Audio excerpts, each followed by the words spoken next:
Sir ನಮಸ್ತೆ. ನಮಸ್ಕಾರ. ನಾನು ಡಾಕ್ಟರ್ ಸಂಜೀವ್ ಕುಲಕರ್ಣಿ, ಧಾರವಾಡದೊಳಗೆ 35 ವರ್ಷ ಹೆರಿಗೆ ಮತ್ತು ಸ್ತ್ರೀ ಆರೋಗ್ಯ ತಜ್ಞ ಅಂಥೇಳಿ ವೃತ್ತಿ ಮಾಡಿದವನು. ನಮ್ಮ ಮನೆ ಇರೋದು ಧಾರವಾಡದೊಳಗೇನೆ. ಇದು ನಮ್ಮ ಸುಮನ ಸಂಗಮ ಅನ್ನುವಂಥ ಕಾಡು ತೋಟ. ನಿಮಗೆಲ್ಲರಿಗೂ ನಮ್ಮ ಸುಮನ ಸಂಗಮ ಕಾಡು ತೋಟಕ್ಕೆ ಸ್ವಾಗತ. ಎಲ್ಲಿ ಇರೋದು ಸರ್ ಇದು ಸುಮನ ಸಂಗಮ ಕಾಡು ತೋಟ? ಇದು ಧಾರವಾಡದಿಂದ ಪಶ್ಚಿಮಕ್ಕೆ ಗೋವಾ ರಸ್ತೆಯಿಂದ ಧಾರವಾಡದಿಂದ 10 ಕಿಲೋಮೀಟರ್ ಸಮೀಪ ದಡ್ಡಿ ಕಮಲಾಪುರ ಅಂತ ಒಂದು ಹಳ್ಳಿ ಬರ್ತದೆ. ಆ ಹಳ್ಳಿಯ ಒಳಗಡೆ ಭಾಗದೊಳಗೆ. ಸರ್ ಏನು ಸರ್ ಸುಮನ ಸಂಗಮ ಕಾಡು ತೋಟ? ಇದು ತೋಟನೂ ಹೌದು ಕಾಡು ಹೌದಾ? ಹೌದು ಹೌದು, ಇದು ತೋಟನೂ ಹೌದು ಕಾಡು ಹೌದು. ಸುಮನ ಸಂಗಮ ಅಂತ ನಾವೇನು ಹೆಸರು ಇಟ್ಕೊಂಡಿದೀವಿ, ಸಂಗಮ ಅಂತ ಅನ್ನೋದು ಸ್ಪಷ್ಟ, ಎಲ್ಲವೂ ಒಂದ್ ಕಡೆ ಸೇರ್ಬೇಕು ಅಂತ. ಸುಮನ ಶಬ್ದಕ್ಕೆ 2 ಅರ್ಥ. ಒಂದು, ಮೊದಲನೇ ಅರ್ಥ ಅಂದ್ರೆ ಸುಮನ ಅಂದ್ರೆ ಹೂವು. ಎಲ್ಲಾ ಥರದ ಹೂವುಗಳು ಇಲ್ಲಿ ಸೇರ್ಬೇಕು, ಎಲ್ಲಾ ಥರದ ವೈವಿಧ್ಯ, ಜೀವ ವೈವಿಧ್ಯ ಇಲ್ಲಿ ಬರಬೇಕು ಅಂತ. ಹಾಗಾಗಿ ನಾವು ಸಸ್ಯ ವೈವಿಧ್ಯವನ್ನ ಹೆಚ್ಚು ಮಾಡುವಂಥ ಪ್ರಯತ್ನದೊಳಗಿದ್ದೀವಿ. ಸಸ್ಯ ವೈವಿಧ್ಯ ಬಂತು ಅಂತಂದ್ರೆ ಅದನ್ನು ಹಿಂಬಾಲಿಸಿ ಪಕ್ಷಿಗಳು, ಪ್ರಾಣಿಗಳು, ಕ್ರಿಮಿಕೀಟಗಳು, ಪಾತರಗಿತ್ತಿಗಳು ಎಲ್ಲವೂ ಬರ್ತವೆ. ಇಡೀ ಜೀವ ವೈವಿಧ್ಯ ಬರ್ಲಿಕ್ಕೆ ಶುರು ಆಗ್ತದೆ. ಸುಮನ ಶಬ್ದದ ಇನ್ನೊಂದು ಅರ್ಥ ಅಂತಂದ್ರೆ ಸುಮನ, ಒಳ್ಳೆಯ ಮನಸ್ಸುಗಳು, ಎಲ್ಲ ಒಳ್ಳೆಯ ಮನಸ್ಸುಗಳು ಇಲ್ಲಿ ಮತ್ತೆ ಮತ್ತೆ ಸೇರ್ತಾ ಇರಬೇಕು ಅಂತ. ಮತ್ತೆ ಕಾಡು ತೋಟ ಯಾಕೆ ಅಂತಂದ್ರೆ ಇದು ತೋಟ ಹೌದು, ನಮಗೆ ಬೇಕಾದಂಥ ಹಣ್ಣಿನ ಮರಗಳನ್ನು ನಾವು ಬೆಳ್ಕೊಂಡಿದ್ದೀವಿ, ನಮಗೆ ಬೇಕಾದಂಗೆ ಸ್ವಲ್ಪ ಭತ್ತದ ಬೇಸಾಯ ಮಾಡ್ತಾ ಇದ್ದೀವಿ. ಆದರೆ ಮುಖ್ಯವಾಗಿ ನಮಗೆ ಕಾಡನ್ನೇ, ಅರಣ್ಯವನ್ನೇ ನಿರ್ಮಾಣ ಮಾಡೋದು ಅನ್ನೋದು. ಅರಣ್ಯವೇ ಗುರು, ಅರಣ್ಯವೇ ಗುರಿ. ನಿಮ್ಮ ಕಾಡು ತೋಟ ತೋರಿಸ್ಬೋದಾ ಸರ್ ಈಗ? ಓ ಎಸ್, ಬರ್ರಿ ಬರ್ರಿ. ಕಾಡಿನೊಳಗೆ ಎಂಟ್ರಿ ಆದಂಗೆ ಇದೆ ಸರ್. ಪೂರ್ತಿ 19 ವರ್ಷಗಳ ಹಿಂದೆ ಈ 17 ಎಕರೆ ಜಮೀನು ಖರೀದಿ ಮಾಡಿದಾಗ ಇಲ್ಲಿ ಏನಂದ್ರೆ ಏನೂ ಇರಲಿಲ್ಲ, ಪೂರ್ತಿ ಬೋಳಾಗಿತ್ತು. ಬಯಲು ಪ್ರದೇಶ. ಎಲ್ಲಾದ್ರೂ ನೆರಳಿ ಕೂತ್ಕೊಳ್ಳೋಣ ಅಂತಂದ್ರೆ ಕೂಡ ಒಂದೇ ಒಂದು ಮರನೂ ಇರ್ಲಿಲ್ಲ. ಸರ್, ಬಯಲು ಪ್ರದೇಶ ತೋಟ ಕಾಡು ಮಾಡಿದೀರ ನೀವೀಗ? ಹೌದು. ಎಲ್ರು ಕಾಡ್ ಕಡಿದು ತೋಟ ಮಾಡಿದ್ರೆ ನೀವು ಬಯಲು ಪ್ರದೇಶ ಕಾಡು ಮಾಡಿದೀರಾ? ಹೌದು. ನಮ್ಮ ಮೊದಲಿಗೆ ಈ ವಿಚಾರ ಇರ್ಲಿಲ್ಲ. ನಾವು ಕೂಡ ಎಲ್ಲಾ ತರದ ಹಣ್ಣಿನ ಗಿಡಗಳನ್ನು ಹಚ್ಕೊಂಡ್ವಿ. ಆದ್ರೆ ಆಮೇಲೆ ನಮಗೇನ್ ಅನಿಸ್ತು ಅಂತಂದ್ರೆ ಇದು ಭೂಮಿ ತಾಯಿನೇ ಸಮೃದ್ಧವಾಗಿ ಎಲ್ಲ ಕೊಡ್ಲಿಕ್ಕೆ ತಯಾರಿರುವಾಗ ನಾವು ಅದನ್ನ ಪೂರ್ತಿ ಬೇರೆ ಒಂದು ರೀತಿಯೊಳಗೆ ನಿರ್ಮಾಣ ಮಾಡ್ಕೊಂಡ್ಬಿಡೋಣ ಅಂತ ಹೇಳಿ. ಸರ್, ಸುಮಾರು ಜನ ಯಾಕೆ ವಿಶಿಷ್ಟ ಅಂತ ಹೇಳ್ತಾರೆ ಅನ್ನೋದನ್ನ ತೋರಿಸ್ಬೋದಾ ನಿಮ್ಮ ತೋಟವನ್ನ? ಆ ಜನರಿಗೆ, ಬೇರೆ ಬೇರೆ ಜನರಿಗೆ ಬೇರೆ ಬೇರೆ ತರ ಕಾಣ್ತದೆ. ನಮಗೇನು ಅನ್ನಿಸ್ಲಿಕ್ಕೆ ಶುರು ಆಯ್ತು ಅಂದ್ರೆ, ಒಂದು ಬಹಳ ಸ್ಪಷ್ಟವಾಗಿ ಹೇಳೋದು, ನನಗೆ ವೈದ್ಯಕೀಯ ವೃತ್ತಿ ಇದ್ದದ್ರಿಂದ, ನನ್ನ ಹೊಟ್ಟೆ ಪಾಡಿಗೆ ಅಲ್ಲಿ ಒಂದು ಆದಾಯ ಇದ್ದದ್ರಿಂದ, ಇಲ್ಲಿ ನಾನು ವರ್ಷಕ್ಕೆ ಇಷ್ಟು ದುಡ್ಡು ಗಳಿಸಲೇಬೇಕು, ಸಂಪಾದನೆ ಆಗಲೇಬೇಕು ಅನ್ನುವಂಥ ಒತ್ತಾಯ ಇರಲಿಲ್ಲ. ಹಾಗಾಗಿ ನನಗೆ ತಾಳ್ಮೆಯಿಂದ ಕಾಯುವಷ್ಟು ಶಕ್ತಿ ಇತ್ತು. ಭೂಮಿ ತಾಯಿಗೆ ಅವಳ ಚಮತ್ಕಾರವನ್ನು ಮಾಡಲಿಕ್ಕೆ ಅವಕಾಶ ಕೊಡ್ಲಿಕ್ಕೆ ಸಾಧ್ಯ ಇತ್ತು. ಮತ್ತೆ ಹಾಗೆ ಮಾಡಿದಾಳೆ. ಈಗೇನು ನಾವು ಸುತ್ತಲೂ ಹಸಿರು ನೋಡ್ತೀವೋ, ಇದ್ರೊಳಗೆ ಬಹುಶಃ ನಾವು ಹಚ್ಚಿ ಬೆಳೆಸಿರೋದು ಸುಮಾರು 30% ಮಾತ್ರ. ಹೌದು. ಉಳಿದ 70% ಭೂಮಿ ತಾಯಿ ತಂದಿರೋದು. ನಾವು ಅವಕಾಶ ಕೊಟ್ರೆ ಭೂಮಿ ತಾಯಿ ಆಶ್ಚರ್ಯವನ್ನೇ ಉಂಟು ಮಾಡ್ತಾಳೆ.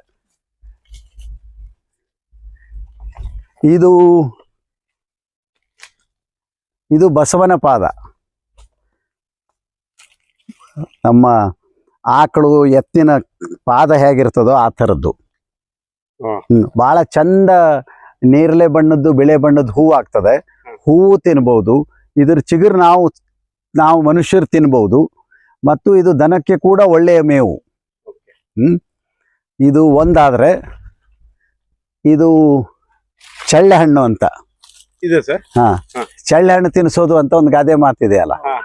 ಚಳ್ಳೆ ಹಣ್ಣು ತಿನ್ನಿಸೋದು ಅಂದ್ರೆ ಏನಂತಂದ್ರೆ, ಇದರ ಹಣ್ಣು ನೀವು ತಿಂದಾಗಲೇನೆ ಆ ಗಾದೆ ಮಾತ್ರ ಅರ್ಥ ಆಗೋದು. ಅದು ಬಹಳ ಲೋಳೆ ಆಗಿರ್ತದೆ. ಈಗ ಸದ್ಯಕ್ಕೆ ಕಾಯಿ ಇಲ್ಲ ಇನ್ನು. ಇದು ತಿಂದ್ರೆ ಒಂದು 2-3 ನಿಮಿಷ ನಿಮಗೆ ಮಾತಾಡ್ಲಿಕ್ಕೆ ಬರೋದಿಲ್ಲ. ಅಂದ್ರೆ ಒಂದ್ ಲೆಕ್ಕಕ್ಕೆ ಮೋಸ ಮಾಡಿದ ಅಂತ ಹೇಳೋ ಸಲಾಗಿ. ಯಾವ ರೀತಿ ಅದು ಬಾಯೆಲ್ಲ ಜಿಗಿಟ್ ಆಗ್ತದೆ. ಒಂದ್ ಸ್ವಲ್ಪ ಹೊತ್ತು ಒಗರು ಇರ್ತದೆ. ಆದ್ರೆ ಇದ್ರ ಕಾಯಿಯಿಂದ ಬಹಳ ರುಚಿ ಉಪ್ಪಿನಕಾಯಿ ಆಗ್ತದೆ. ಹಣ್ಣು ಕೂಡ ಒಂದ್ 2-4 ತಿನ್ಬಹುದು. ಆದ್ರೆ ಕಾಯಿಯಿಂದ ಬಹಳ ರುಚಿ ಉಪ್ಪಿನಕಾಯಿ ಆಗ್ತದೆ. ಇದು ಶ್ರೀಗಂಧ. ನಮ್ಮ ತೋಟದೊಳಗೆ ನಾವು ಒಂದೇ ಒಂದು ಶ್ರೀಗಂಧವನ್ನು ನಾವು ಹಚ್ಚಿ ಬೆಳೆಸಿಲ್ಲ. ಹ. ಎಲ್ಲವೂ ತಾನಾಗಿಯೇ ಬಂದಿರೋದು. ಓ. ಹಾ, ಪಕ್ಷಿಗಳು ಏನ್ ಬೀಜ ತಂದು ಹಾಕಿದಾವೋ ಈಗ ನಾವು ಸುಮ್ಮನೆ ತೋರಿಸ್ತಾ ಹೋದ್ರೆ ನಿಮಗೊಂದು 100 ಶ್ರೀಗಂಧದ ಮರಗಳನ್ನ ನೋಡಬಹುದು. ಹಾ, ಇದು ಶ್ರೀಗಂಧದ ಮರ. ಎಷ್ಟಿರ್ಬೋದು ಸರ್ ಈಗ ಒಂದು ಶ್ರೀಗಂಧ ಆಗಿದ್ರೆ? 100. ಹೌದಾ, ನೀವು ಒಂದು ಹಚ್ಚಿಲ್ಲ? ಒಂದು ನಾವು ಹಚ್ಚಿದ್ದಲ್ಲಪ್ಪ, ಪಕ್ಷಿಗಳು ತಂದು ಕೊಟ್ಟಿರೋದು. ನಾನು ನಿಮಗೆ ತೋರಿಸ್ತೀನಿ, ಎಲ್ಲೆಲ್ಲಿ ಶ್ರೀಗಂಧ ಕಾಣಿಸ್ತದೋ ಅದೆಲ್ಲ ಶ್ರೀಗಂಧನೇ ತೋರಿಸ್ತೀನಿ. ಇದು ಶ್ರೀಗಂಧ. ಹಾಗೆ. ಇದು ಅತ್ತಿ ಮರ. ಅತ್ತಿ ಮರ. ಅತ್ತಿ ಮರ ಕೇಳಿದೆ ಸರ್. ಹೌದಾ? ಅತ್ತಿ,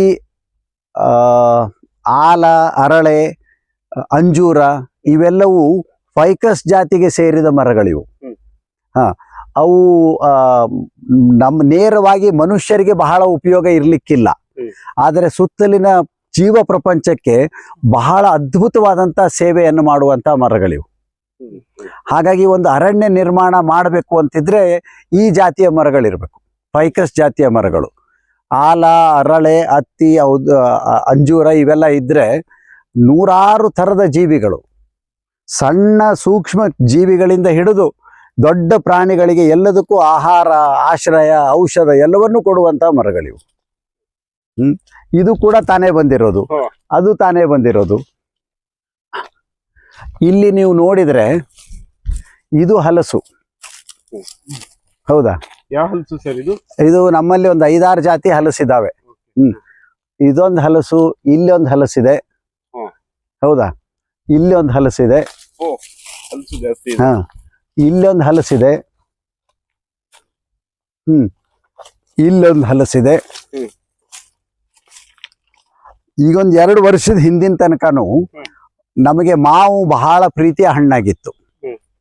ಆದ್ರೆ ಆಮೇಲೆ ನಮ್ಮ ಅರಿವಿಗೆ ಏನ್ ಬಂತು ಅಂದ್ರೆ ಬಾಕಿ ಎಲ್ಲಾ ಹಣ್ಣುಗಳನ್ನ ನೀವು ಒಬ್ಬೊಬ್ಬರೇ ತಿನ್ಬಹುದು. ಮಾವು ಆಗ್ಬೋದು, ಚಿಕ್ಕು ಆಗ್ಬೋದು, ಪೇರಲ ಆಗ್ಬೋದು, ಒಬ್ಬೊಬ್ಬರೇ ಕದ್ದು ತಿನ್ಬಹುದು, ಎಲ್ಲೋ ಮುಚ್ಕೊಂಡೋಗಿ ತಿನ್ಬಹುದು. ಹಲಸಿನ ಹಣ್ಣು ಹಾಗಲ್ಲ. ಹಲಸಿನ ಹಣ್ಣು ಸಮುದಾಯದ ಹಣ್ಣು, ಹಂಚಿಕೊಂಡೇ ತಿನ್ಬೇಕು ನೀವು. 10 ಜನರ ಜೊತೆ ಹಂಚಿಕೊಂಡು ತಿನ್ನೋದು, ಅದು ಸುಖ. ಹಾಗಾಗಿ ಅದು ಸಮುದಾಯದ ಹಣ್ಣು. ಹಾಗಾಗಿ ಈಗ ನಮಗೆ ಬಹಳ ಪ್ರೀತಿಯ ಹಣ್ಣು ಅಂದ್ರೆ ಹಲಸಿನ ಹಣ್ಣು. ನಾವು ಹಂಗೆ ಪ್ರತಿ ವರ್ಷ ಹಲಸಿನ ಮರಗಳನ್ನು ಹಚ್ತಾ ಇದ್ದೀವಿ.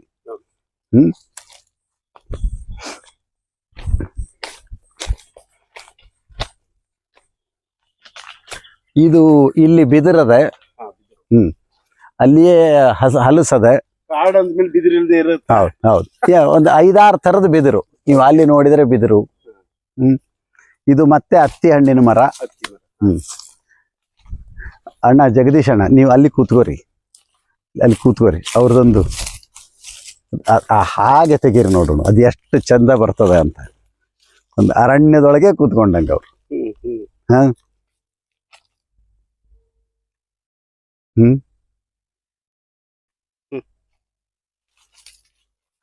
ಇದು ಮೈನಾ ಹೊಂಡ ಅಂತ. ನಾವು ಮಳೆ ನೀರು ಸಂಗ್ರಹದ ಸಲುವಾಗಿ ನಮ್ಮ ಜಮೀನಿನೊಳಗೆ ಬೀಳುವಂತಹ ಎಲ್ಲಾ ಮಳೆ ನೀರನ್ನು ನಾವು ಸಂಗ್ರಹ ಮಾಡಬೇಕು ಅಂತ. ಆ ಕಾರಣಕ್ಕಾಗಿ ಇದು ಗುಡ್ಡದ ಮೇಲೆ ನೀರೇನು ಬರ್ತದೋ ಇದು ಇಲ್ಲಿ ಸಂಗ್ರಹ ಆಗ್ತದ. ಇದು ನೀರು ತುಂಬಿ ಹೆಚ್ಚಾದ್ರೆ ಮತ್ತೊಂದಕ್ಕೆ ಹೋಗ್ತದೆ. ಅಲ್ಲಿ ಕೆಳಗೆ ರಘುತೀರ್ಥ ಅಂತ ಇದೆ, ಅದಕ್ಕೆ ಹೋಗ್ತದೆ. ರಘುತೀರ್ಥ ತುಂಬಿದ್ರೆ ಬೆಳದಿಂಗಳ ಹೊಂಡಕ್ಕೆ ಹೋಗ್ತದೆ. ಬೆಳದಿಂಗಳ ಹೊಂಡ ತುಂಬಿದ್ರೆ ಪೂರ ಕೆಳಗಿನ ಬೋಧಿ ಕೆರೆಗೆ ಹೋಗ್ತದೆ. ಹೌದು. ಮತ್ತೆ ಇಲ್ಲೊಂದು ಸಣ್ಣ ಕಟ್ಟೆ ಮಾಡ್ಕೊಂಡಿದೀವಿ. ಸುತ್ತಲೂ ನೀರಿರುವಾಗ ನೀವು ಇಲ್ಲಿ ಬಂದು ಕೂತ್ಕೊಂಡು ಹರಟೆ ಹೊಡಿರಿ, ಊಟ ಮಾಡ್ರಿ, ಅಥವಾ ಮಲ್ಕೋರಿ. ಅದೊಂದು ಕಾನ್ಸೆಪ್ಟ್ ಮಾಡಿದೀರಾ. ಸುಖವೇ ಬೇರೆ. ಇಲ್ಲ ಒಂದು ಪುಸ್ತಕ ತಗೊಂಡ್ ಬರ್ರಿ, ಓದ್ತಾ ಕೂತ್ಕೊಂಡ್ಬಿಡ್ರಿ.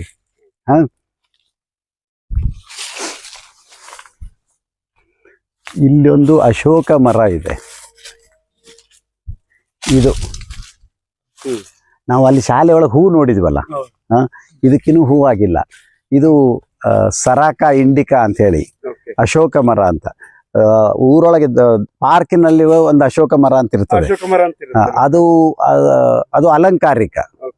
ಇದಕ್ಕೆ ಗೊಂಚಲು ಕೆಂಪು ಕೇಸರಿ ಹೂ ಆಗ್ತದೆ, ಬಹಳ ಚಂದ. ಸದ್ಯಕ್ಕಿಲ್ಲ. ಇಲ್ಲಿ ಮತ್ತೆ ಹಲಸು. ಇಲ್ಲಿ ಹಲಸು. ಇದು ಹಲಸು. ತುಂಬಾ ಹಲ್ಸು. ಹಾ ಹಾ ಹಲಸು ನಮಗೆ ಹುಚ್ಚು. ಹ್ಮ್. ಇದು ಮಳೆಗಾಲದೊಳಗೆ ನೀರು ತುಂಬಿಕೊಳ್ತದೆ. ಹಾ. ಜನವರಿಗೆ ನೀರು ಖಾಲಿ ಆಗಿಬಿಡ್ತದೆ. ಹ್ಮ್. ಅಲ್ಲಿ ಒಂದು ಸಣ್ಣ ವೇದಿಕೆ, ಹ್ಮ್. ಅಲ್ಲಿ ಕೂತ್ಕೊಂಡು ಗಾಯಕರು ಸಂಗೀತ ಕಾರ್ಯಕ್ರಮ ಕೊಡಬೇಕು. ಹ್ಮ್. ನಾವೊಂದು 100 ಜನ ಇಲ್ಲಿ ಕೂತ್ಕೊಂಡು ಕೇಳ್ತೀವಿ. ಇಲ್ಲಿ ಕವಿಗೋಷ್ಠಿಗಳನ್ನು ಮಾಡಿದ್ದೀವಿ, ಸಂಗೀತ ಕಾರ್ಯಕ್ರಮ ಮಾಡಿದ್ದೀವಿ. ನಮ್ಮ ಜೀವನ ವಿದ್ಯಾ ಶಿಬಿರಗಳನ್ನ ಇಲ್ಲಿ ಮಾಡಿದ್ದೀವಿ. ಹಾ.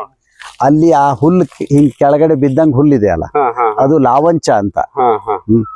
ಲಾವಂಚದ ಹುಲ್ಲು. ಅದರ ಬೇರು ಬಹಳ ಪರಿಮಳ ಇರುವಂತ ಬೇರು, ಅದಕ್ಕೆ Okay. ಬಹಳ ಉದ್ದ ಎಲ್ಲ ಬೇರು. ಹೇಳ್ತಾ ಇದ್ರಿ ನೀವು ಅದನ್ನ. ತುಂಬಾ ಸ್ಮೆಲ್, ಒಳ್ಳೆ ಸುವಾಸನೆ ಇದೆ ಅಂತ. ಹೌದು. ಅದು ಉದ್ದ ಬೇರು ಇರ್ತದೆ. ಅದರಿಂದ ಟೊಪ್ಪಿಗೆ ಮಾಡ್ತಾರೆ, ಚಪ್ಪಲಿ ಮಾಡ್ತಾರೆ, ಬೇರೆ ಬೇರೆ ವಸ್ತುಗಳನ್ನು ಮಾಡ್ತಾರೆ. ಹಾ. ಉತ್ತರ ಕನ್ನಡ ಜಿಲ್ಲೆ ಒಳಗಂತೂ ಬಹಳ ಒಳ್ಳೆ ರೀತಿಯಿಂದ ಮಾಡ್ತಾರೆ. ಇದು ದಾಸವಾಳ, ಕೆಂಪು ದಾಸವಾಳ. ಇದನ್ನ ಹಾಗೆ ತಿಂದು ಬಿಡ್ಬೋದು.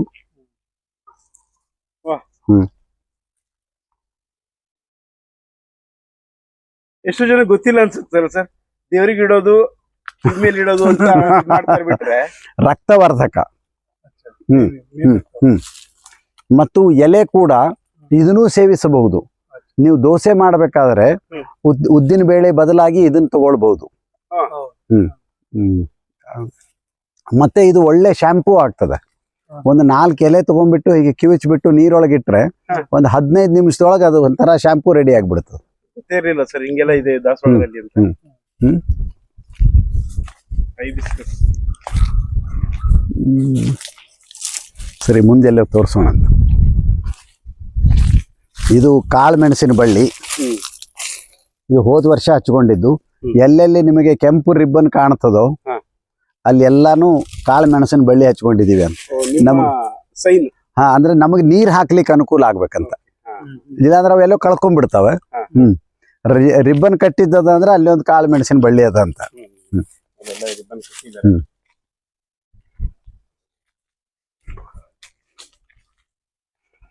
ಇಲ್ಲಿ ಶ್ರೀಗಂಧ.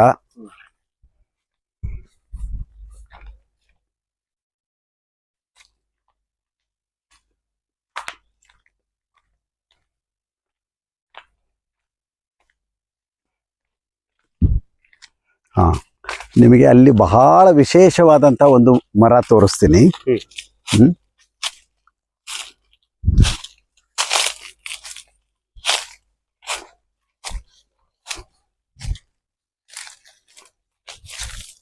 ಇದು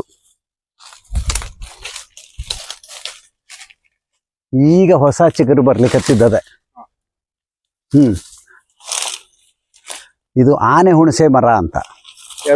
ಆನೆ ಹುಣಸೆ ಮರ ಅಂತ, ಅಥವಾ ಬೇಯೋಬಾಬ್ ಟ್ರೀ ಅಂತ ಕರೀತಾರೆ. ಬೇಯೋಬಾಬ್ ಟ್ರೀ ಮೂಲ ಆಫ್ರಿಕಾ ಖಂಡದ್ದು. ಅದು ಯಾವಾಗೋ ಭಾರತಕ್ಕೆ ಬಂದಿದ್ದದೆ. ಸವಣೂರಿನೊಳಗೆ 3 ದೊಡ್ಡ ಮರಗಳಿದಾವೆ.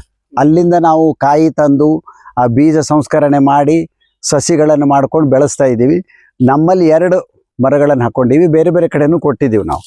ವಿಶೇಷ ಏನು ಅಂತಂದ್ರೆ ಇದು ಎತ್ತರಕ್ಕೆ ಸುಮಾರು ಒಂದು 70 ಫೂಟ್ ಹೋಗ್ತದೆ, ಅಗಲಕ್ಕೆ 30 ಫೂಟ್ ಆಗ್ತದೆ. ಹಾ, ಅಂದ್ರೆ ನಿಮಗೆ 30x30 ಒಂದು ಸೈಟ್ ಸಿಕ್ಕಂಗೆ. ಜಗತ್ತಿನೊಳಗೆ ಅತ್ಯಂತ ದೀರ್ಘಕಾಲ ಬಾಳುವಂತ ಮರಗಳಲ್ಲಿ ಒಂದಿದು. ಸುಮಾರು 4000ದಿಂದ 5000 ವರ್ಷ ಇರ್ತದೆ. ಆಫ್ರಿಕಾದ ಆದಿವಾಸಿಗಳು ಒಂದೇ ಮರದ ಬೊಡ್ಡೆಯೊಳಗೆ ಮನೆ ಮಾಡಿಕೊಂಡು 1000 ವರ್ಷ ಇದ್ದಂತ ನಿದರ್ಶನಗಳಿದಾವೆ. ಇದರ ತೊಗಟೆಯಿಂದ ಬಟ್ಟೆ ಮಾಡ್ಕೋತಾರೆ. ದೊಡ್ಡ ಮರ ಆದ್ಮೇಲೆ ಒಂದು ಕಚ್ಚು ಹಾಕಿದ್ರೆ ಕುಡಿಲಿಕ್ಕೆ ಲೀಟರ್ ಗಟ್ಟಲೆ ನೀರು ಸಿಗ್ತದೆ. ಅದರದ್ದು ಹೂವು, ಎಲೆ, ಕಾಯಿ ಎಲ್ಲವೂ ಆಹಾರ, ಎಲ್ಲವೂ ಔಷಧ. ಅದಕ್ಕೆ ನಾನು ಸುಮ್ಮನೆ ಎಲ್ಲರೂ ತೋಟಕ್ಕೆ ಬಂದಾಗ ಎಲ್ರಿಗೂ ಹಾಸ್ಯ ಮಾಡೋದೇನಂದ್ರೆ 500 ವರ್ಷ ಬಿಟ್ಟು ಬರ್ರಿ, ಅವಾಗ ಇದೊಂದು ಸ್ವಲ್ಪ ದಪ್ಪ ಆಗಿರ್ತದೆ ಅಂತ.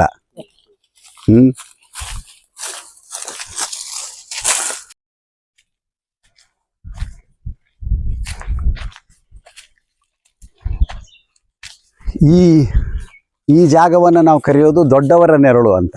ದೊಡ್ಡವರ ನೆರಳು. ಒಬ್ರು ದೊಡ್ಡವರು ಇವರು, ಇನ್ನೊಬ್ರು ದೊಡ್ಡವರು ಅಲ್ಲಿದ್ದಾರೆ. ಶಿವಲಿಂಗ. ಅದು ಶಿವಲಿಂಗ ಅಂತ ಕರಿತಿರೋ ಮತ್ತೇನಂತ ಕರಿತಿರೋ ನಿಮಗ್ ಬಿಟ್ಟಿದ್ದು. ಇದು ಮತ್ತೆ ನಾನು ಫೈಕಸ್ ಜಾತಿಯ ಮರ ಅಂತ ಹೇಳಿದ್ನಲ್ಲ, ಅಂಥದ್ದೇ ಒಂದು ಫೈಕಸ್ ಜಾತಿಯ ಮರ ಇದು. ಅಂದರೆ ಈ ಕೋಟಿ ವರ್ಷಗಳಿಂದ ಏನು ಜೀವ ವಿಕಾಸ ನಡೆದಿದೆಯೋ ಅದು ಆಶ್ಚರ್ಯ ಎಂಥದ್ದು ಅಂತಂದರೆ, ಚಳಿಗಾಲದೊಳಗೆ ಎಲ್ಲ ಎಲೆ ಉದುರಿಸಿರ್ತವೆ, ಹೌದಾ. ಆಮೇಲೆ ಹೊಸ ಚಿಗುರು ಬರ್ಲಿಕ್ಕೆ ಶುರು ಆಗ್ತದೆ.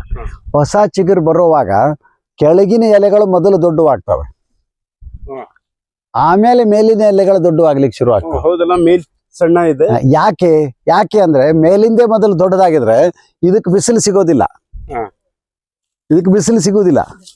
ಮೊದಲು ಕೆಳಗಿನ ಎಲೆಗಳು ದೊಡ್ಡವಾದವು, ಇದಕ್ಕೆ ಸಿಗಬೇಕಾದಷ್ಟು ಬಿಸಿಲು ಸಿಕ್ತು, ಆಮೇಲೆ ಮೇಲಿನ ಎಲೆಗಳು. ಇದು ನೋಡ್ರಿ, ಇದು ಎಂತ ದೊಡ್ಡ ಅದ್ಭುತ ಇದು. ಇನ್ನೊಂದು ಆಶ್ಚರ್ಯ ಅಂದ್ರೆ ಇದು ಫೈಕಸ್ ಮೈಸೂರೆನ್ಸಿಸ್ ಅಂತ, ಗೋಣಿ ಮರ ಅಂತನೂ ಕರೀತಾರೆ. ಮತ್ತೊಂದು ವಿಶೇಷ ಏನಂದ್ರೆ, ನಮ್ಮ ಇಡೀ ಜೀವ ಜಗತ್ತಿನೊಳಗಿರುವಂತ ಸಹ ಅಸ್ತಿತ್ವ, ಸಹಬಾಳ್ವೆಯ ಬಹಳ ಒಳ್ಳೆಯ ನಿದರ್ಶನ ಇವು. ಸಾವಿರಾರು ಕಾಯಿ ಆಗ್ತಾವೆ, ಸಾವಿರಾರು ಹಣ್ಣುಗಳಾಗ್ತವೆ. ಎಲ್ಲ ಹಣ್ಣುಗಳು ಉದುರ್ತವೆ. ನೇರವಾಗಿ ಮಣ್ಣಿಗೆ ಬಿದ್ದಂತ ಒಂದೇ ಒಂದು ಹಣ್ಣು ಕೂಡ ಮೊಳಕೆ ಹೊಡೆಯೋದಿಲ್ಲ. ಯಾವುದೋ ಒಂದು ಪಕ್ಷಿ ಆ ಹಣ್ಣು ತಿನ್ಬೇಕು, ಅದರ ಜೀರ್ಣ ವ್ಯವಸ್ಥೆ ಒಳಗೆ ಅದು ಒಂದು ಸ್ವಲ್ಪ ಬದಲಾಗಬೇಕು, ಅದರ ಹಿಕ್ಕೆ ಒಳಗೆ ಅದು ಬೀಜ ಬಂತು ಅಂದ್ರೆ ಅದು ಮೊಳಕೆ ಹೊಡಿತದೆ. ಹಾಗಾಗಿ ಮರ ಪಕ್ಷಿಗೆ ಏನು ಹೇಳ್ತದಂದ್ರೆ, ನಾನು ನಿನಗೆ ಆಹಾರ ಕೊಡ್ತೀನಿ, ನೀನು ನನ್ನ ಬೀಜ ತಗೊಂಡೋಗಿ ದೂರ ಎಲ್ಲೋ ಪ್ರಸಾರ ಮಾಡುವಂತ. ಪಕ್ಷಿ ಏನು ಹೇಳ್ತದೆ, ನನಗೆ ನೀನು ಆಹಾರ ಕೊಡು, ನಾನು ಎಲ್ಲೋ ತಗೊಂಡು ಹೋಗ್ತೀನಿ ಅಂತ. ಇದು ಹಲಸು, ಇದು ನೀರಲ ಹಣ್ಣು. ಇಲ್ಲಿ ನಾವು ಹೀಗೆ ಅರಣ್ಯದ ಇಂಥ ಎಲ್ಲ ಅರಣ್ಯ ಮಾಡಿದ್ದೇನು ಉಪಯೋಗ ಅಂತ ಕೇಳ್ತಾರೆ. ನಮಗದು ಎಷ್ಟು ಒಣ ಎಲೆ ಸಿಗ್ತದಂತಂದರೆ ಅದರದ್ದು ಕಾಂಪೋಸ್ಟ್ ಮಾಡ್ಕೊಂಡಿದ್ದೀವಿ. ಎಲ್ಲೆಲ್ಲಿ ಸಾಧ್ಯವೋ ಅಲ್ಲಲ್ಲಿ ಎಲ್ಲ ಎಲೆಗಳನ್ನು ತಂದು, ಒಣ ಎಲೆ ತಂದು ಒಂದು ಮಾಡೋದು. ಅದು 4 ಫೂಟ್ ಅಗಲ ಆಗಬೇಕು, ಉದ್ದಕ್ಕೆ ಎಷ್ಟು ನಮಗೆ ಸಿಗ್ತದೋ ಅಷ್ಟು, ಎತ್ತರಕ್ಕೆ ಮತ್ತೆ 4 ಫೂಟ್ ಮಾಡೋದು, ಸ್ಟೆಪ್ ಬೈ ಸ್ಟೆಪ್. ಹಸಿ ಎಲೆನೂ ಸೇರಿಸ್ಬೇಕು. ಈಗ ಬೇಸಿಗೆ ಆಗಿರೋದ್ರಿಂದ ಹಸಿ ಎಲೆ ಸೇರಿಸ್ಲಿಕ್ಕೆ ಆಗಿಲ್ಲ ನಮಗೆ, ಆದರೆ ಸೆಗಣಿ ನೀರು ಹೊಡಿತಾ ಬರೋದು. ಆಮೇಲೆ ಇದಾದ್ಮೇಲೆ 1 ತಿಂಗಳಾದ್ಮೇಲೆ ಇದನ್ನು ಪೂರ್ತಿ ಒಳಗಿಂದ ಹೊರಗೆ, ಹೊರಗಿಂದ ಒಳಗೆ ಮಾಡೋದು. ನೀವು ಒಳಗಡೆ ಕೈ ಹಾಕಿದರೆ ಅದು ಎಷ್ಟು ಬಿಸಿಯಾಗಿರ್ತದೆ ಒಳಗೆ. ಅಣ್ಣ, ನೀವು ಕೈ ಹಾಕಿ ನೋಡ್ರಿ ಒಂದ್ಸಲ, ಪೂರ್ತಿ ಒಳಗೆ ಕೈ ಹಾಕ್ರಿ.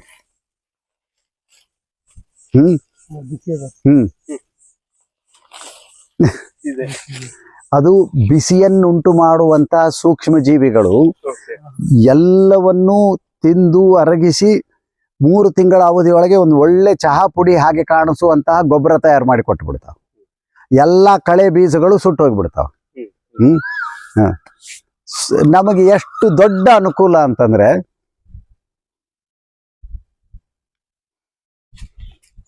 ಹೀಗೆ ಅಲ್ಲಲ್ಲಿ ಇದನ್ನ ಮಾಡಿಬಿಟ್ಟು ನಾವು ನಮ್ಮ ಭತ್ತದ ಗದ್ದೆಗೋ ಹಣ್ಣಿನ ಮರಗಳಿಗೋ ಹಾಕೋಲಿಕ್ಕೆ ಆಗ್ತದೆ.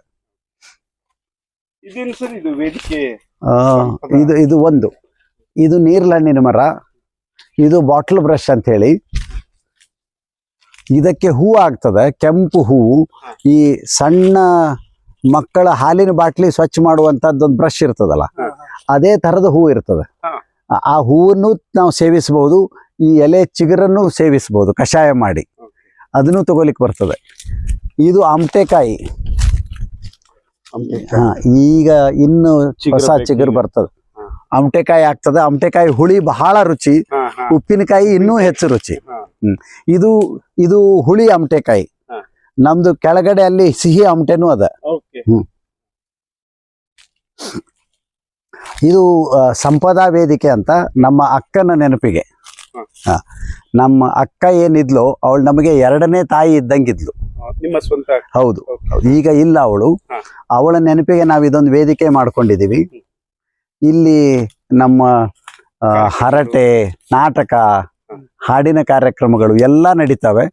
ಅಲ್ಲಿ ವೇದಿಕೆ ಆದರೆ ಇಲ್ಲೊಂದು 70-80 ಜನ ಕೂಡುವಂಗೆ ವ್ಯವಸ್ಥೆ ಮಾಡ್ತೀವಿ.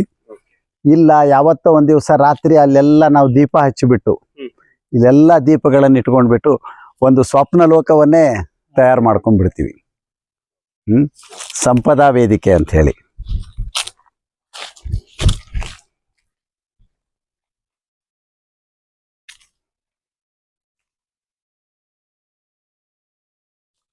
ಇದು ಹಸಿರು ಸಂಪಿಗೆ ಅಂತ ಹೆಸರು. ಹಸಿರು ಸಂಪಿಗೆ. ನಿಮ್ಗೆ ಎಲ್ಲೋ ಒಂದ್ ಕಡೆ ಹೂ ಸಿಗುತ್ತದೆ ಸ್ವಲ್ಪ ಎತ್ತರಿದ್ದವ್ರು ಇದನ್ನ ಕೆಳಗೆ ತಗೋಬೇಕು. ಅದು ತೆಗಿಬೋದು. ಇದು ಇದೆ ಸ್ವಲ್ಪ ಇನ್ನೂ ಸ್ವಲ್ಪ ಹಂಗೆ. ಬಿಡ್ರಿ ಬಿಡ್ರಿ ಬಿಡ್ರಿ ಬಿಡ್ರಿ.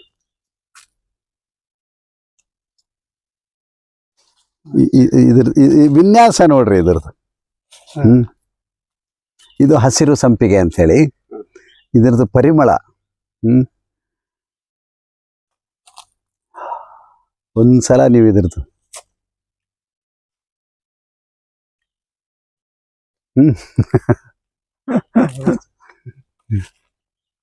ಯಾವ್ದೋ ಸ್ವೀಟ್.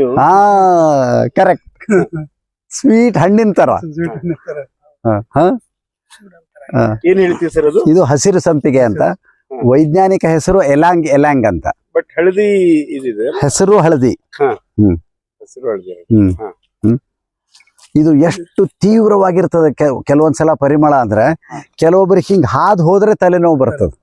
ಅಷ್ಟು ತೀವ್ರವಾದಂತಹ ಪರಿಮಳ ಇದೆ. ಯಾವ ಟೈಮಲ್ಲಿ ಸರ್ ಇದು ಇದಾಗೋದು? ಇದು ವರ್ಷದೊಳಗೆ 2 ಸಲ 3 ಸಲ ಹಂಗೆ ಹೂ ಕೊಡ್ತಿರ್ತದೆ. ಆದ್ರೆ ಆಶ್ಚರ್ಯ ಏನಂದ್ರೆ, ಹೂವು ಆಗಿದ್ದಕ್ಕಿಂತಾನು ಹೆಚ್ಚಾಗಿ ಬೀಜದ ಗೊಂಚಲು, ಕಾಯಿ ಗೊಂಚಲು ತಯಾರಾಗ್ಬಿಡ್ತದೆ. ಆದ್ರೆ ಇದರ ಹಣ್ಣು ಇಲ್ಲೇ ಎಲ್ಲೋ ಬಿದ್ದಿರ್ತದೆ. ಅದ್ರ ಹಣ್ಣಿನಿಂದ ಸಸಿ ಮಾಡ್ಕೊಲಿಕ್ಕೆ ಆಗಿಲ್ಲ ನಮಗಿನ್ನು.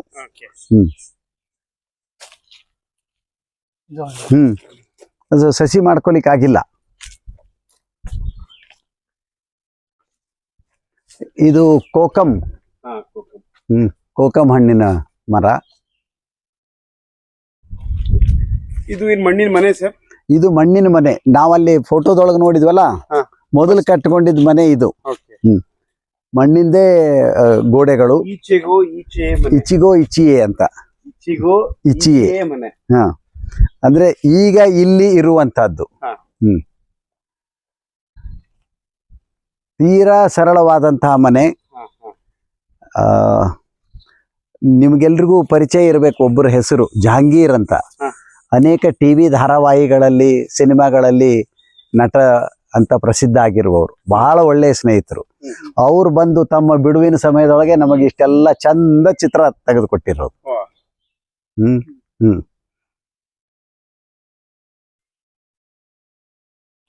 ಇದು ಈ ಹೂವು ಕರವೀರ ಅಂತ. ಇದು ಹಳ್ಳಿಗಳಲ್ಲಿ ನಾವು ನೋಡಿದೀವಿ. ಹೌದು. ಆದ್ರೆ ಮುಖ್ಯ ಇದನ್ನೇನಂದ್ರೆ, ಇದು ಬಿಳಿನೂ ಇರ್ತದೆ, ಕೇಸರಿ ಇರ್ತದೆ, ಬಿಳಿನೂ ಹಳದಿನೂ ಇರ್ತದೆ. ಇದ್ರ ಕಾಯಿ, ಇದ್ರ ಬೀಜ ಏನಾಗ್ತದೋ ಅದು ಬಹಳ ಗಟ್ಟಿ. ಮಕ್ಕಳಿಗೆ ಗಣಿತ ಕಲಿಸ್ಲಿಕ್ಕೆ ಬಹಳ ಒಳ್ಳೆಯ ಸಾಧನ. ನೀವು ಗಣಿತ ಕಲಿಸ್ಲಿಕ್ಕೆ ಸುಮ್ಮನೆ ಇಷ್ಟೊಂದು ಬುಟ್ಟಿ ತುಂಬ್ಕೊಂಡು ಹೋಗ್ಬಿಟ್ರೆ ಸಾಕಪ್ಪ, ಎಲ್ಲಾ ಗಣಿತ ಕಲಿಸ್ಬಿಡ್ಬೋದು. ಹೌದು, ನೀವು 2 4 ಕೂಡಿಸೋದು, ಕಳಿಯೋದು ಎಲ್ಲಾ ಲೆಕ್ಕ ಬೀಜದಿಂದ.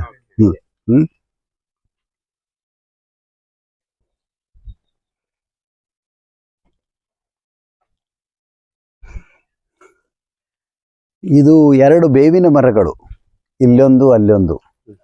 ನಾವು ಇದರ ಹಿನ್ನೆಲೆ ಹೇಳಬೇಕು ನಿಮಗೆ. ನಮಗೆ ಈ ಜಮೀನು ನಮ್ಮ ಕೈಯೊಳಗೆ ಬಂದಿದ್ದು ಜನವರಿ ಒಳಗೆ. ಆವಾಗ ಏನಂದ್ರೆ ಏನೂ ಇರಲಿಲ್ಲ. ನಮ್ಮ ನೆರಳಿಗೆ ಒಂದು ಮನೆ ಇರಬೇಕು ಅಂತೇಳಿ ನಾವು ಈ ಮನೆ ಕಟ್ಕೊಳ್ತಾ ಇದ್ವಿ. ಮನೆ ಕೊನೆ ಹಂತಕ್ಕೆ ಬಂದಾಗ ನಾವೇನು ಅನ್ಕೊಂಡ್ವಿ, ಇವರೇನು ಒಂದು 2 ಮರ ಆದರೂ ಹಚ್ಕೋಬೇಕು ನಾವು ಅಂತ. ಸೊ ಕೆಲಸಕ್ಕೆ ಬಂದವರೆಲ್ಲರೂ ಏನಂದ್ರು, ಮಾವಿನ ಮರ ಹಚ್ಚೋಣ ರೀ ಅಂದರು. ನಾವು ಬೇಡ, ಮಾವಿನ ಮರ ಬೇಡ, ಬೇವಿನ ಮರ ಹಚ್ಚೋಣ ಅಂತ. ಸರಿ, ಬೇವಿನ ಮರ ಹಚ್ಚೋದಂದ್ರೆ ಸರಿ. ಮಾಲಕರು ಹಚ್ಚಬೇಕು, ಕೆಲಸದವ್ರು ಬೇಡ ಅಂದ್ರು. ನಾವೊಂದ್ವಿ ಕೆಲಸದವರೇ ಹಚ್ಚಬೇಕು ಅಂತ ಹೇಳಿದ್ವಿ. ಇಷ್ಟು ಜನ ನೀವು 2 ತಿಂಗಳು ದುಡ್ದಿದ್ದೀರಿ ಇಲ್ಲಿ, ನೀವು ಹಚ್ಚಬೇಕು ಅಂತ. ಅದಕ್ಕೂ ಅಂತೀವಿ ಗಂಡಸರು ಹಚ್ಚಲಿ, ಹೆಣ್ಮಕ್ಳು ಬೇಡ ಅಂತ. ನಾವೊಂದ್ವಿ ಇಲ್ಲ, ಹೆಣ್ಮಕ್ಳೇ ಹಚ್ಚಬೇಕು ಅಂತ. ಸೊ ಈ 2 ಬೇವಿನ ಮರಗಳನ್ನ ಮಹಿಳೆಯರೇ ಹಚ್ಚಿದ್ದು. ಅದ್ರ ಆಮೇಲೆ ಇಲ್ಲಿ ಮಂಗಗಳ ಹಾವಳಿ ಹೆಚ್ಚಾಗ್ಲಿಕ್ಕತ್ಮೇಲೆ ಅದನ್ನ ನಾವು ಕಟ್ ಮಾಡ್ಬೇಕಾಯ್ತು.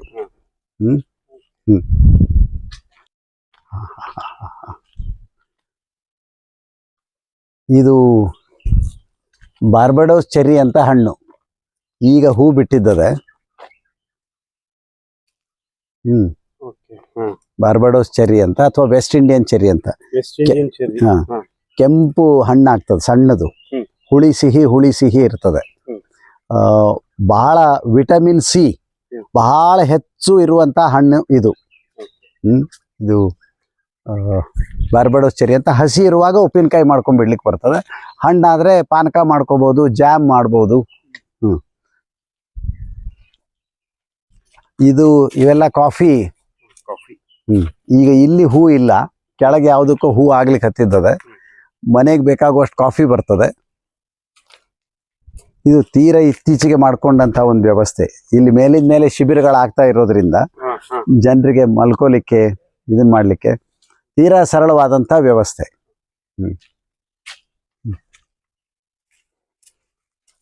ಕೆಳಗೆ ಹೋಗೋಣ.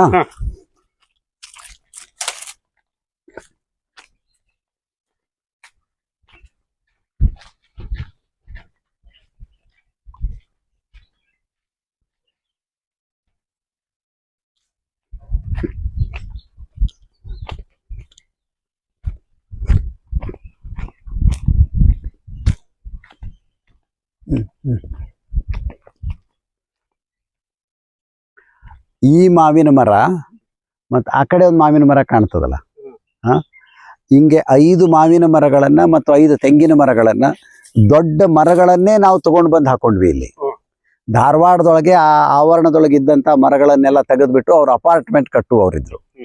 ಅವರು ಆ ಮರ ಕತ್ತರಿಸೋದನ್ನು ನೋಡಿದ್ವಿ. ಆವಾಗ ನಮ್ಮ ರೈತ ಒಬ್ಬ ದ್ಯಾಮಪ್ಪ ಅಂತ ಇದ್ದ, ಅವನಿಗೆ ಗೊತ್ತಿತ್ತು. ಅವನು ದೊಡ್ಡ ಮರಗಳನ್ನೇ ತಂದು ಇಲ್ಲಿ ನೆಟ್ಟದ್ದು. ಈಗ ಇವು ವರ್ಷ ವರ್ಷ ನಮಗೆ ಹಣ್ಣು ಕೊಡ್ತಾ ಇದ್ದಾವೆ.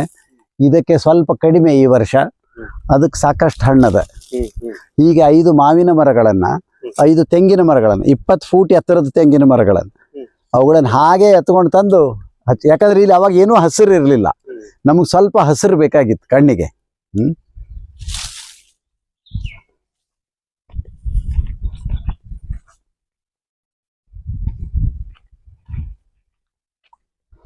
ಇದು ರಾಯನೆಲ್ಲಿ ಅಥವಾ ಕಡಗೋಲಿನಲ್ಲಿ ಮೊನ್ನೆ ಅಷ್ಟೇ ಎಲ್ಲ ನೆಲ್ಲಿಕಾಯಿ ಎಲ್ಲ ತೆಗೆದು ಒಂದು ದಿವಸ ಉಪ್ಪಿನಕಾಯಿ ಮಾಡ್ಕೊಂಡ್ವಿ. ನಿನ್ನೆ ಇಲ್ಲ ಮೊನ್ನೆ.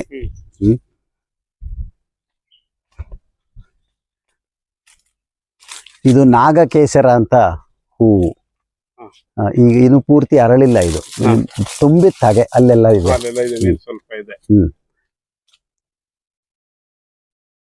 ಅದು ನಾಗಕೇಸರ.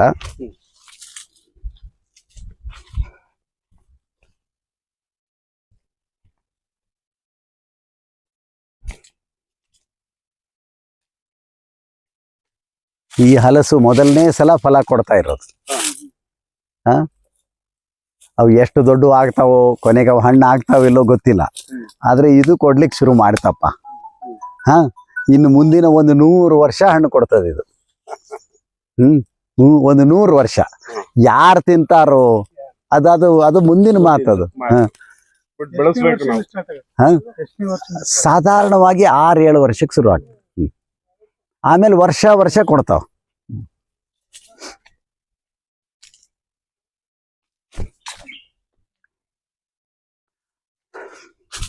ಇದು ಲಕ್ಷ್ಮಣ ಫಲ.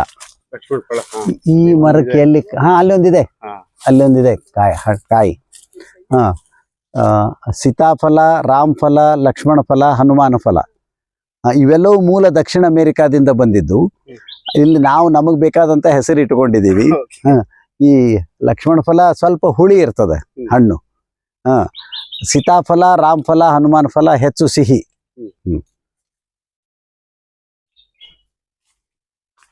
ಇಲ್ಲಿ ಪೇರಲ ನೋಡ್ತೀರಿ, ಮಾವು ನೋಡ್ತೀರಿ. ಹೌದು, ನಮ್ ಕಡೆ ಪ್ಯಾರ್ಲ ಅಂತೀವಿ. ಅಲ್ಲ ಆ ಕಡೆ ಎಲ್ಲ ಸೀಬೆ ಹಣ್ಣು ಅಂತಾರೆ.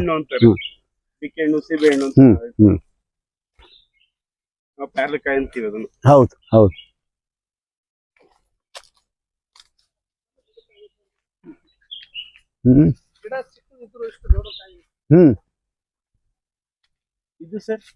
ಇದು ದಾಲ್ಚಿನ್ನಿ, ಚಕ್ಕೆ.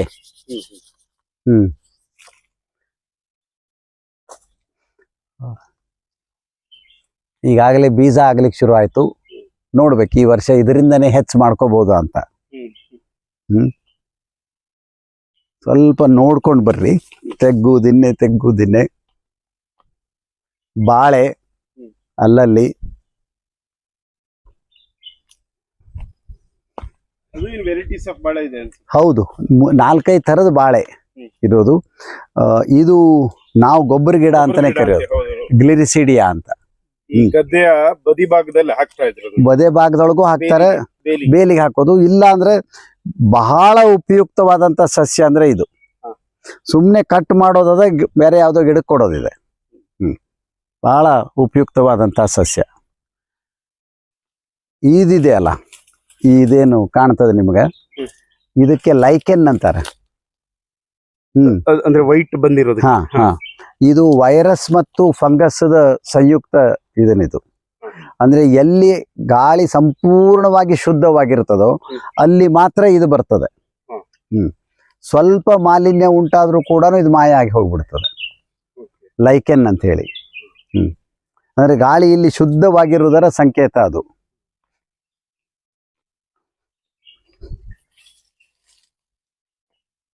ಇದು ಕವಳಿಕಾಯಿ. ಹಂಗೆ ಎಲ್ಲಿ ಹೋದ್ರೂ ಕವಳಿಕಾಯಿ ಇದಾವೆ ನಮ್ಮ ತೋಟದೊಳಗೆ. ಇದು ಕವಳಿ ಹೂವು, ಕವಳಿಕಾಯಿ ಸುರಿದು ಬಿಡ್ತದ. ನೀವು ಮೇ ಕೊನೆಗೆ ಬಂದ್ರೆ ಹಾ ಅದೇನ್ ಹಬ್ಬ ಅಂದ್ರೆ ಎಷ್ಟು ತಿಂತೀರೋ ಅಷ್ಟು ತಿನ್ಬೋದು ನೀವು. ಇದು ಹಾಲು ಇದಾಗ್ಬೇಕಾದ್ರು ಇಲ್ಲ ಈಗಲೂ ತಿನ್ಬೋದು. ಅದೇನು ಈಗ ತೆಗೆದ್ರೆ ಉಪ್ಪಿನಕಾಯಿ ಹಾಕ್ಬೋದು. ಇನ್ನೊಂದು ವಾರ 10 ದಿವಸ ಬಿಟ್ಟು ಸ್ವಲ್ಪ ದೊಡ್ಡದಾಗಲಿ ಅಂತ ಕಾಯ್ತಾ ಇದ್ದೀವಿ. ಎಲ್ಲಾ ಕಡೆ ಕವಳಿ ಹಣ್ಣು.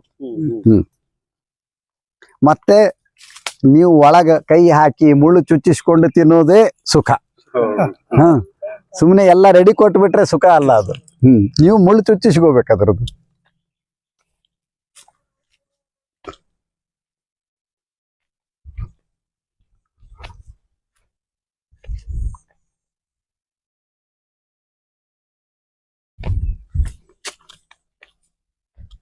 ಇದು ರಾಮಫಲ. ಅಲ್ಲಿ ಸೀತಾಫಲ ನೋಡಿದ್ವಿ, ಸಾರಿ ಅಲ್ಲಿ ಲಕ್ಷ್ಮಣ ಫಲ ನೋಡಿದ್ವಿ. ಇದು ಶ್ರೀಗಂಧ, ಇದು ಶ್ರೀಗಂಧ.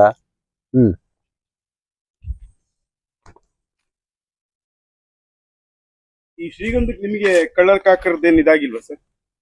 ಒಂದು ಸಲ ಯಾವಾಗೋ ಬಂದು ಒಂದು 3-4 ಗಿಡ ಕಟ್ ಮಾಡ್ಕೊಂಡು ಹೋಗ್ಯಾರ. ಆದ್ರೆ ನಾವು ಬಹಳ ತಲೆ ಕೆಡ್ಸ್ಕೊಂಡಿಲ್ಲ. ಯಾಕಂದ್ರೆ ನಾವು ಹಚ್ಚಿ ಬೆಳೆಸಿದ್ದಲ್ಲ, ನಾವು ಗೊಬ್ಬರ ನೀರು ಹಾಕಿಲ್ಲ, ಅವು ತಾವಾಗೇ ಬಂದಾವೆ. ನಾವು ಕಾಳಜಿ ತಗೊಳ್ಳುವಷ್ಟು ತಗೋತೀವಿ. ಅಷ್ಟಕ್ಕೂ ಯಾವಾಗೋ ಒಂದ್ಸಲ ಅಂತದ್ದಾಗ್ತದೆ.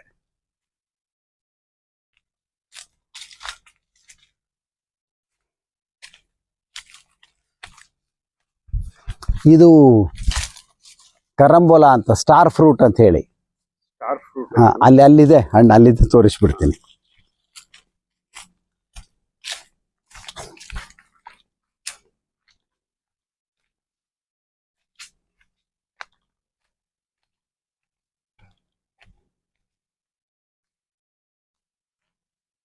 ಈಗ ಮತ್ತೆ ಹೂ ಬಿಡ್ಲಿಕ್ಕೆ ಶುರು ಆಯ್ತು.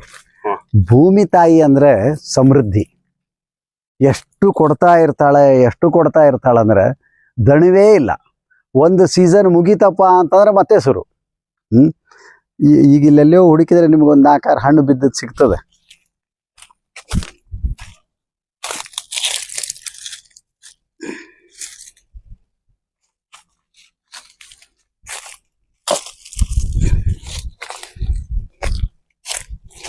ಇದು ಮೂಲ ದಕ್ಷಿಣ ಅಮೆರಿಕಾದ್ದು ಕರಂಬೋಲ ಅಂತ. ನಾವು ಕರಮಲ ಹಣ್ಣು ಅಂತ ಕರಿತೀವಿ. ಮೈಸೂರು ಕಡೆ ಕಮರ ದ್ರಾಕ್ಷಿ ಅಂತ ಕರೀತಾರೆ. ಇದು ಸ್ವಲ್ಪ ಹುಳಿ, ಅಲ್ಲಿ ಇನ್ನೊಂದು ಕಡೆ ಇರೋದು ಸಿಹಿ ಜಾತಿದು. ನೀವು ತಿಂದು ಬಿಡ್ಬೋದು. ಹಿಂಗೆ ತಿನ್ರಿ. ಇದು ಕಟ್ ಮಾಡಿದ್ರೆ ಸ್ಟಾರ್ ತರ ಇರ್ತದೆ. ಹಾಗಾಗಿ ಇದು ಸ್ಟಾರ್ ಫ್ರೂಟ್ ಅಂತ.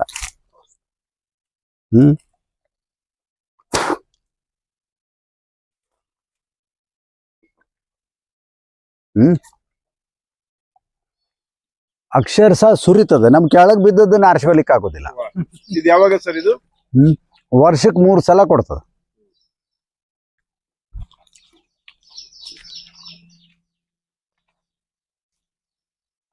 ಇದು ರಾತರಾಣಿ. ವರ್ಷಕ್ಕೆ 2 ಸಲ 3 ಸಲ ಹೂ ಬಿಡ್ತದೆ. ರಾತ್ರಿ 8ರಿಂದ ಬೆಳಿಗ್ಗೆ 6 ತನಕ ಮಾತ್ರ ಅದ್ರದ್ದು ಪರಿಣಾಮ. ಸುವಾಸನೆ ಕೂಡ ಇರುತ್ತೆ, ಬಹಳ ಸುವಾಸನೆ. ಅಲ್ಲಿ ಕೂತ್ಕೊಂಡ್ಬಿಟ್ರೆ ಸಾಕು, ಇದು ಗಮ್ ಅಂತದ. ಬ್ರಹ್ಮಕಮಲ ಅಲ್ಲ, ಇದು ರಾತ್ರಾಣಿ. ಬ್ರಹ್ಮಕಮಲ ಬೇರೆ. ಅದು ಹಂಗೆ ಅಲ್ವಾ? ರಾತ್ರಿ ಹೌದೌದು, ರಾತ್ರಿ ಮಾತ್ರ. ಇಲ್ಲಿ ಸಂಪಿಗೆ. ನಾವು ಅಷ್ಟಾವಕ್ರ ನೋಡ್ಕೊಂಡು ಕೆಳಗೆ ಹೋಗೋಣ ಅಥವಾ ಆಮೇಲೆ ಬರೋಣ? ನೋಡ್ಕೊಂಡ್ಬಿಡೋಣ. ನೋಡ್ಕೊಂಬೇಡ. ಏನ್ ಸರ್ ಅದು? ಅಷ್ಟಾವಕ್ರ 8 ಮೂಲೆ. 8 ಮೂಲೆ.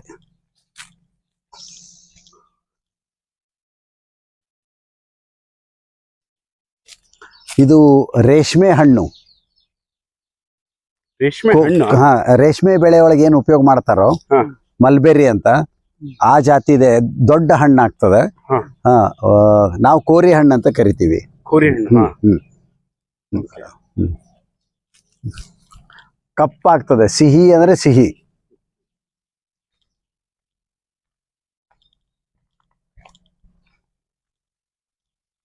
ಏನ್ ಸರ್ ಡಿಸೈನ್ ಅದು? ಯಾವುದು?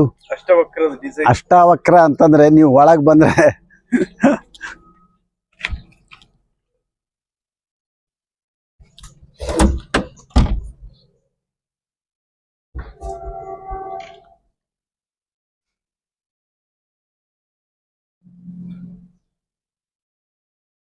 ತುಂಬಾ ಚೆನ್ನಾಗಿದೆ.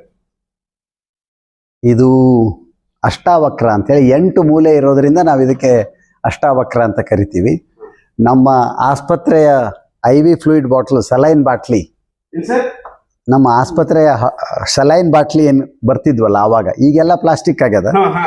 ಆಗ ಗ್ಲೂಕೋಸ್ ಕೊಡ್ತಿದ್ವ? ಹಾ, ಅದು ಸಲೈನ್ ಡ್ರಿಪ್, ಗ್ಲೂಕೋಸ್ ಡ್ರಿಪ್ ಅಂತ ಏನಂತೀವಿ, ಆ ಬಾಟ್ಲಿಯಿಂದನೇ ಕಟ್ಕೊಂಡಿರುವಂಥದ್ದು. ಓ. ಈ ಪೂರ್ತಿ ಇಟ್ಕೆ ಇಲ್ಲ ಇದಕ್ಕೆ? ಇಟ್ಟಿಗೆ ಇಲ್ಲ, ಮಣ್ಣೊಳಗೆ ಕಟ್ಕೊಂಡಿದ್ದು. ಹೊರಗಡೆ ಮಾತ್ರ ಗೆದ್ದಲ ಸಮಸ್ಯೆ ಅಂತ ಹೇಳ್ಬಿಟ್ಟು ಸಿಮೆಂಟ್ ಗಿಲಾಯಿ ಮಾಡ್ಕೊಂಡಿರೋದು. ಪೂರ್ತಿ ಹಿಂಗೆ ಕಟ್ಟಿರೋದು. ತೀರಾ ಕಡಿಮೆ ವೆಚ್ಚದೊಳಗೆ. ನಾವು ಯಾವುದೂ ದೊಡ್ಡ ಖರ್ಚು ಮಾಡಿಲ್ಲ. ಮೇಲೆ ಶೀಟ್ ಹಾಕೊಂಡಿದೀವಿ. ಒಂದು 25-30 ಜನ ಕೂತ್ಕೊಳ್ತಾರೆ. ನಮ್ಮ ಎಲ್ಲಾ ಸಭೆಗಳು, ಶಿಬಿರಗಳು ನಡೆಯೋದು ಇಲ್ಲಿ. ನಿನ್ನೆ ಅಷ್ಟೇ ನಮ್ದೊಂದು ಅಜ್ಜಿಯ ಮಡಿಲು ಸೊಪ್ಪಿನ ಕಡಲು ಅನ್ನುವಂಥ ಶಿಬಿರ ಮುಗೀತು. 3 ದಿವಸದ್ದು. ನಮ್ಮ ಬೆಳಗಿನ ಧ್ಯಾನ, ಜೀವನ ವಿದ್ಯಾ ಶಿಬಿರಗಳು, ನಮ್ಮ ಚರಕಾ ಶಿಬಿರಗಳು, ಎಲ್ಲ ಶಿಬಿರಗಳು ನಡೆಯೋದು ಇಲ್ಲಿಯೇ. ಅದೇನು ಆವಾಗ ಸಲೈನ್ ಬಾಟ್ಲಿ ಉಪಯೋಗ ಮಾಡ್ತಿದ್ವಲ್ಲ ಹಾಸ್ಪಿಟ್ಲ್ ಒಳಗೆ, ಒಂದ್ಸಲ ಉಪಯೋಗ ಮಾಡಿದ್ಮೇಲೆ ಅದಕ್ಕೇನು ಬೇರೆ ಕೆಲಸನೇ ಇಲ್ಲಲ್ಲ. ಅದು ಹಂಗೆ ರಾಶಿ ಬೀಳ್ತಿತ್ತು ಹಾಸ್ಪಿಟ್ಲ್ ಹಿಂದಿನ ಭಾಗದೊಳಗೆ. ಅದಕ್ಕೆ ನಾನೇನು ಅನ್ಕೊಂಡೆ, ಇದು ಯಾಕೆ ಈ ಥರ ಉಪಯೋಗ ಮಾಡಬಾರ್ದು ಅಂತ. ಅದು ಧಾರವಾಡದೊಳಗಿನ ನಮ್ಮ ಮನೆ ಏನದ, ಅಲ್ಲೊಂದು ಸಣ್ಣ ಪ್ರಯೋಗ ಮಾಡಿದ್ವಿ. ಸುಮ್ಮನೆ ಒಂದು 6 ಫೂಟ್ ಎತ್ತರದ್ದು ಒಂದು ಗೋಡೆ ಕಟ್ಕೊಂಡ್ವಿ. ಅದು ಕಟ್ಟಿದ ಮೇಲೆ ನನಗೆ ಅನಿಸ್ತು, ಆವಾಗ ಇಲ್ಲಿ ಇದು ಏನೋ ಮಾಡೋದಿತ್ತಲ್ಲ, ಈ ಥರ ಉಪಯೋಗ ಮಾಡ್ಕೋಬಹುದಲ್ಲ. ಹೆಂಗಿದ್ರು ವೇಸ್ಟ್ ಅದಲ್ಲಿ, ಬೇರೆ ಯಾರೋ ಬಂದು ಎತ್ಕೊಂಡು ತೊಗೊಂಡು ಹೋಗ್ಬೇಕದ. ಹಾ, ಜನರಿಗೆ ವಿಶೇಷ ಅನಿಸ್ತದೆ. ಹೌದು, ಕಸದಿಂದ ರಸ ಅನ್ನೋ ಹಂಗೆ. ಇಲ್ಲಪ್ಪ, ನೆನಪಿಲ್ಲ. ಆದ್ರೆ ಬಹಳ ದೊಡ್ಡ ಖರ್ಚೇನಿಲ್ಲ. ಇದು ಏನು 5 ಸ್ಟಾರ್ AC ಅಲ್ಲ, ಎಂಥದ್ದು ಅಲ್ಲ. ಮತ್ತು ಗಾಳಿ ಬೆಳಕು ಹೆಚ್ಚಿರ್ಬೇಕನ್ನೋ ಕಾರಣಕ್ಕಾಗಿ ಮೇಲಿಂದೆಲ್ಲ ಇದನ್ನ ಮಾಡ್ಕೊಂಡಿದ್ದೀವಿ. ಇಲ್ಲಿ ನಡುವೆ ನಮ್ದು ಏನಾದರೂ ಕಾರ್ಯಕ್ರಮ ಇರುವಾಗ ನೀರು ತುಂಬಿಬಿಟ್ಟು ಹೂ ಹಾಕಿಬಿಡ್ತೀವಿ. ಅದ್ರದ್ದೊಂದು ಚಂದನೆ ಬೇರೆ, ಅದ್ರದ್ದೊಂದು ಸಂತೋಷನೇ ಬೇರೆ. ಸುತ್ತಲೂ ಕೂತ್ಕೊಂಡಿರ್ತೀವಲ್ಲ, ದಿನಾಲು ಹೂವಿನ ಅಲಂಕಾರ ಬದಲಾಗ್ತಾ ಹೋಗ್ತದೆ. ಇಲ್ಲಿ ನಾವು ಈ 3 ದಿವಸದ ಶಿಬಿರದೊಳಗೆ ಈ ಅಂಶಗಳನ್ನು ಚರ್ಚೆ ಮಾಡಿದ್ವಿ. ಯೋಗ, ನಾರಿನ ಅಂಶ ಅಂದರೆ ಏನು, ಕಾಯಕ ಅಂದರೆ ಏನು, ಯಾವಾಗ ಒಂದು ಕೆಲಸ ಕಾಯಕ ಆಗ್ತದೆ, ಸ್ವಾತಂತ್ರ್ಯ ಅಂದರೆ ಏನು, ಧ್ಯಾನ, ರಾಜಕೀಯ, ಶ್ರಮಗೌರವ ಅಂದರೆ ಏನು, ಸ್ವಾತಂತ್ರ್ಯ ಅಂದರೆ ಏನು, ಸಂಬಂಧ ಅಂದರೆ ಏನು. ಸುಮಾರು ಒಂದು 30-35 ಜನ ಬಂದಿದ್ರು ರಾಜ್ಯದ ಬೇರೆ ಬೇರೆ ಕಡೆಗಳಿಂದ. 3 ದಿವಸ ನಮ್ಮ ಸೊಪ್ಪಿನ ಶಿಬಿರ ಇದು 3ನೇ ಶಿಬಿರ ಮುಗಿಸಿದ್ವಿ. ಜೀವನ ವಿದ್ಯಾ ಶಿಬಿರ ಅಂತ ಮಾಡ್ತೀವಿ ವರ್ಷಕ್ಕೆ 6 ಸಲ. ಅದು ಒಂದೊಂದು ವಾರದ ಶಿಬಿರ. ಅದು ಹಿಂದಿ ಒಳಗೆ 2 ಸಲ ಆಗ್ತದೆ, ಇಂಗ್ಲೀಷ್ನೊಳಗೆ 2 ಸಲ ಆಗ್ತದೆ. ಅವುಗಳನ್ನು ನಮ್ಮ ಸ್ನೇಹಿತರಾದಂಥ ಶ್ರೀ ವಿನೀಶ್ ಗುಪ್ತಾ ಅನ್ನುವರು ನಡೆಸ್ಕೊಡ್ತಾರೆ. ಕನ್ನಡ ಜೀವನ ವಿದ್ಯಾ ಶಿಬಿರಗಳನ್ನು ನಾನು ನಡೆಸ್ಕೊಡ್ತೀನಿ. ಅದನ್ನು ಹೊರತುಪಡಿಸಿ ಮತ್ತೆ ಧ್ಯಾನದ ಶಿಬಿರ ಇರ್ತದೆ, ಚರಕ ಶಿಬಿರ ಇರ್ತದೆ, ಮಕ್ಕಳ ಶಿಬಿರಗಳನ್ನು ಏರ್ಪಾಡು ಮಾಡ್ತಿರ್ತೀವಿ. ಬೇರೆ ಬೇರೆ ಥರದ ಶಿಬಿರಗಳು ಚಟುವಟಿಕೆಗಳು ನಡೀತಾ ಇರ್ತವೆ. ಹಾಗಾಗಿ ಈ ತೋಟ ಅಂತ ಅನ್ನೋದು ಇದು ಕೇವಲ ನಮ್ಮ ಖಾಸಗಿ ಸಂತೋಷಕ್ಕಾಗಿ ಮಾತ್ರ ಅಲ್ಲ. ಸುಮನ ಒಳ್ಳೆಯ ಮನಸ್ಸುಗಳು ಇಲ್ಲಿ ಸೇರ್ತಾ ಇರಬೇಕು ಅಂತ.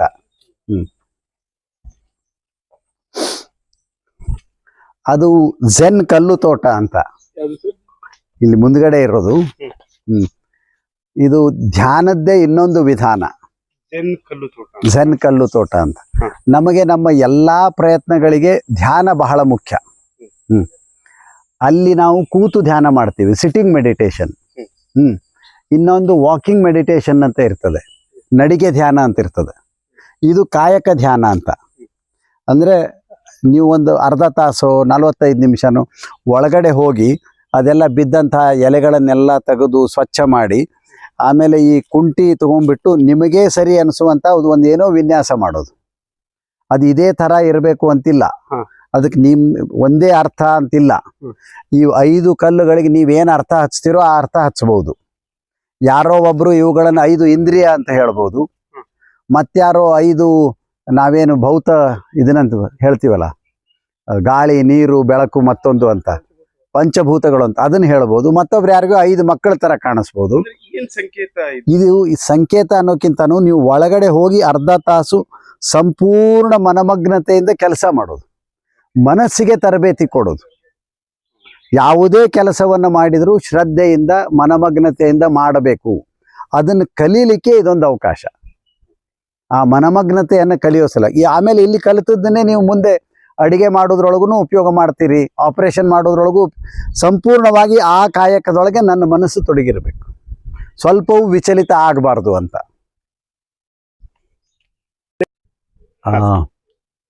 ನಮ್ಮ ಈ ಕಾಡು ತೋಟದೊಳಗೆ ನಾವೇನು ಪ್ರಯತ್ನ ಮಾಡ್ತಾ ಇದ್ದೀವೋ, ಬಂದು ನಮ್ಮ ಜೊತೆ ಕೈ ಜೋಡಿಸ್ರಿ.